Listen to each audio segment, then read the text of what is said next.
For years, women had been denied rights. They were considered useless and unintelligent, but times began to change, and women began to fight back. Over the years, brave women such as Susan B. Anthony and Jeanette Rankin stood up and refused to be treated unequally. Women's rights have come a long way from where they used to be 100 years ago. Today, people are almost equal. Although women can now vote and go to school, we've noticed some discrimination still here today. In this film, we will talk about how far women's rights have come and what discrimination still lives in the world.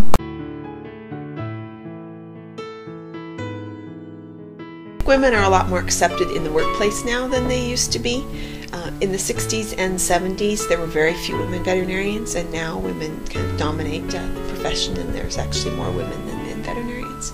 Change. When I graduated from high school and was considering which college to go to, there was one option, and I thought I would like to join the Air Force and become an Air Force pilot.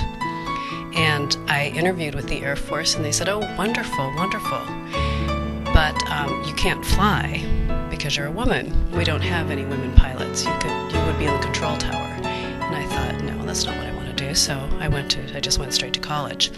And now there are now they do bring women in from the get-go to be pilots in all aspects of the military. I think in the past 20 years, women are more willing to go into jobs and careers, fields that are traditionally held by men. I think they're not afraid to chase their dreams and go into those male-dominated jobs. There's more women in roles that we just didn't see them in before.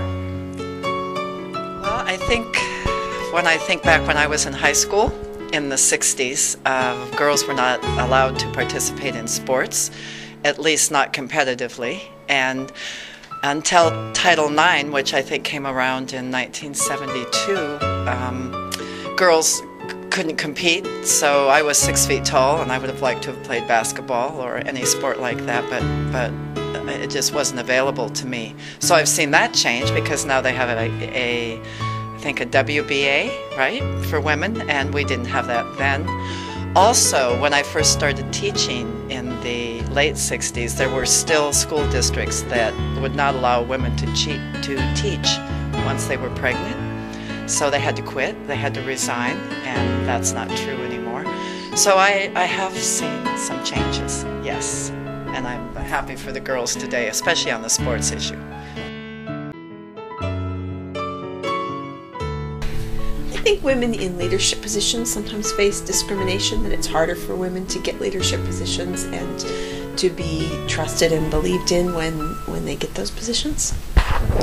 Sadly, yes, especially in different parts of the world, but in the United States, where it's considered to be much more equal than just about everywhere else, there still is discrimination. There's what's called a glass ceiling, where when women are promoted in business, especially in certain aspects of business and law, medicine, they only go to a certain extent. Executives, there's still a huge proportion, I don't remember what the rate was, but there's still, most of the CEOs of the largest companies in the United States are male. I don't know if it's discrimination, but I'd say there's definitely a lack of opportunity for girls and women in sports and athletics. From when they're little, the programs, the funding, all the way up to after college, there's just really very few professional opportunities. I think there's still a lot of discrimination against women today. There are certain religions that don't allow women to have really, in the hierarchy of the churches anyway, they don't get to be priests. I'd kind of like to see that happen.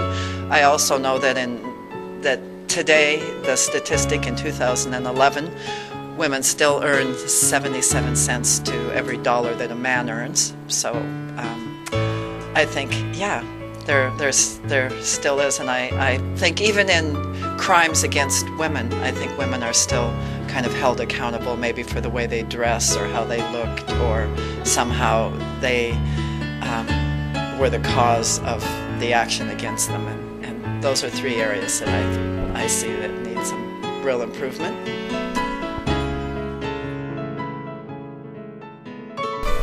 Of course, and everybody should have a fair chance, and it shouldn't matter what your sex or race and things are. Absolutely, yes.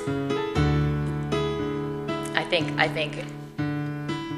women and men should be treated equal based on capability. They should be given the same opportunity based on ability, strengths, weaknesses. Absolutely. Well, absolutely. And we work on things together. In order for the whole system and the whole world to work, we have to be compensated equally, treated with respect, with equal respect, accommodated, and we shouldn't be treated as if we need to be taken care of, but we shouldn't be treated as if we're something less than what we actually are.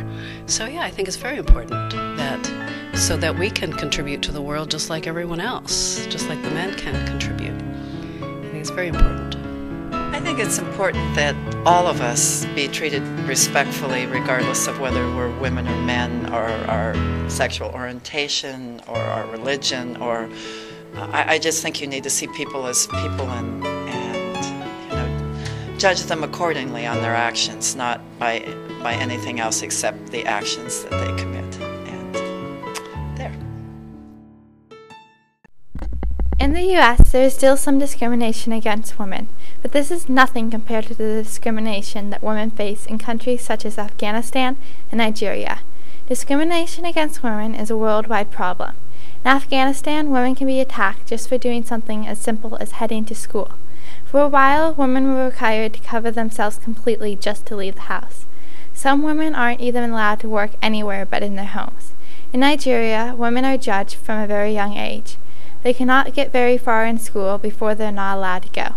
Instead of choosing who they marry, they are sold into a marriage. In Nigeria, it is not thought of as a crime for a husband to rape or beat his wife. These inequalities have and are being worked on and improved by organizations such as Women for Women, but the prejudice is still not gone. There are many things that you can do to help eliminate discrimination against women. One thing that you could do is demonstrate not being prejudiced. If everyone worked individually on treating everyone equally, it would eliminate most discrimination. Another thing that you can do to help is donate or volunteer for organizations that help women who are not allowed rights. One organization is Women for Women. This organization helps women around the world. To visit their website, go to womenforwomen.org.